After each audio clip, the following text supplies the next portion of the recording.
حسین جیسا کبھی یزید جیسے کی بیعت نہیں کرے گا۔ یہ الفاظ تھے امت مسلمہ کے لیڈر آیت اللہ خامنی رحمۃ اللہ علیہ شہید کے، جنہوں نے یہ ثابت کر دیا کہ امام حسین علیہ السلام کا ماننے والا سر کٹا تو سکتا ہے لیکن سر جھکا نہیں سکتا۔ آج وقت کے متکبر ظالم فرعون کیا سمجھتے ہیں کہ وہ اس طرح کے بزدلانہ حملے کر کے امت مسلمہ کو ڈرا لیں گے؟ ذرا یاد کریں وہ وقت جب حضرت خالد بن ولید رضی اللہ عنہ نے رومیوں سے کہا تھا کہ تم اپنے اسلحے اور اپنی تعداد پر نہ جاؤ، کیونکہ آج تمہارا مقابلہ ان لوگوں سے ہے جن کو اپنی موت اتنی ہی عزیز ہے جتنی تم لوگوں کو اپنی زندگی عزیز ہے۔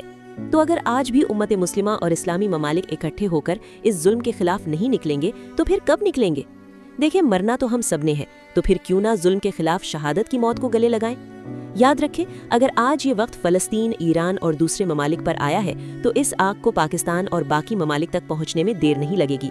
تو اب بھی وقت ہے، اٹھ کھڑے ہوں، ایک ہو جائیں اور ظلم کے خلاف نعرہ حق بلند کریں، تاکہ کل قیامت کے دن اللہ سبحانہ و تعالیٰ کے سامنے اور رسول اللہ صلی اللہ علیہ وآلہ وسلم کے سامنے ہم شرمندہ ہونے سے بچ جائیں۔